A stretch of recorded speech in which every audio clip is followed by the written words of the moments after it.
दर्शक बंधु आज केदारगौरी सीरियल रे देखा पाइबे एक धमाकदार एपिसोड। गौरी एबे सबु सत जानी गलेनी तांकर दुई दुईटी जाला छुआ होइथिले।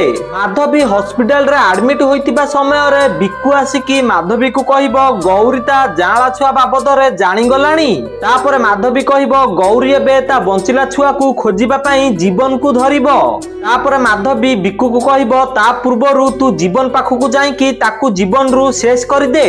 माधवी एमिति कहले बिक्कू जीवन को मारिबा पई जीवो। आउ एपटे गौरी जीवन को खोजुथिबे। आउ रिसेप्शन रे आसी कहबे एठी जने जीवन नामर पेशेंट एडमिट होइछंती ना। गौरी एमिति कहले सेठी जने झियो थिबो। आउ जीवन जो रूम रे एडमिट होइथिबो से झियो गौरी को से रूम नंबर दबो। आउ गौरी जीवन पाखु को आसुथिबे। आउ एपटे बिक्कू जीवन रो मुहरे तकिया माडी की ताकू मारिबा को चेष्टा करूथिबो।